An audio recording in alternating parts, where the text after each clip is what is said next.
My name is Titilayo Ogundele. I'm a foreign affairs analyst and linguist, as well as the founder of Lyle Consulting. What are the main takeaways from President Xi and Biden's meeting? Well, I think the biggest takeaway is that the meeting even happened.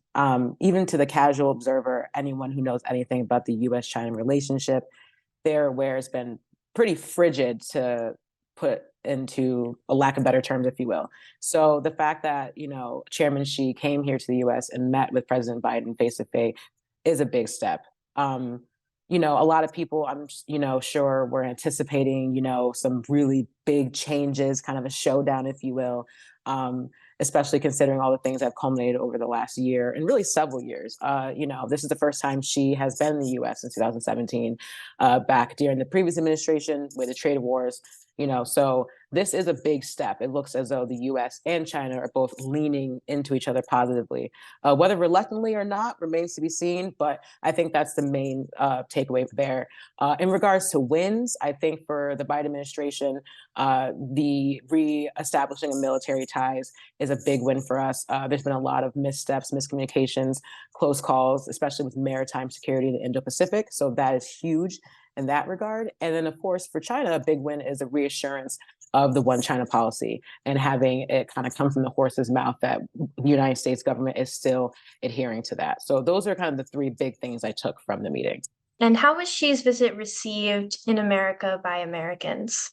So, from what I've been seeing, it's been good and bad, right? So obviously the US and China, they're leaning into each other a little more positively, a little bit more on the cooperation side than competition side, which is great for the business community, right? So, Chairman Xi had attended a dinner on Wednesday with some executives from the business community and was received very well. So that's a good sign in that aspect. But of course, in terms of, the American people and policymakers, there's always been this need for us to be hard on China. This is something we've seen across many different administrations. So we're going into an election year. China has been pegged as a boogeyman for some time in any topic or debate when it comes to our foreign policy. So I think on one end, you're seeing a positive reception of his visit. But on the other hand, you're also seeing people kind of looking at the Biden administration as not doing enough when it comes to China. So you kind of have both sides there.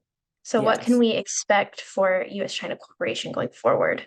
Well, that is the golden question, right? A lot of times we've seen with a relationship, we might take a step forward and then we take 10 steps back.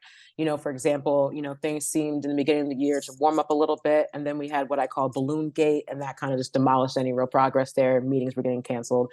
But as we saw throughout the year, you had our Treasury Secretary go over there. There's been much more high level meetings happening. So it shows that they are leaning in towards the cooperation side of the relationship.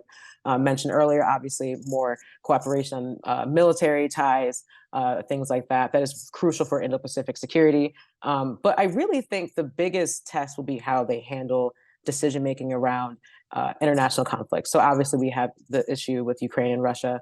We have what's going on in Israel and Gaza.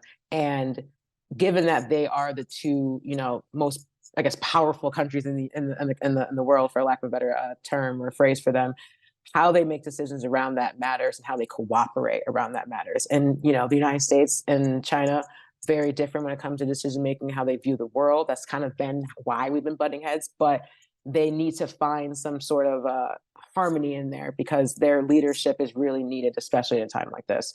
So I think that's really important. And going into next year, going into election year, rhetoric matters.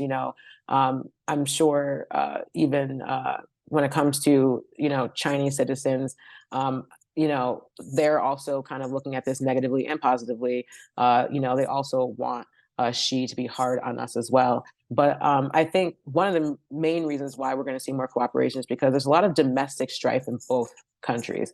A lot of things going on here as well as in China. China's economy is slowing down. Of course, we have our election year. The Biden administration is vying for another term. And so I think if they can find ways to alleviate certain pressure points in their relationship so they can focus on other things they also have going on outside of each other, I think that is something they are going to be doing and we're going to be seeing moving forward.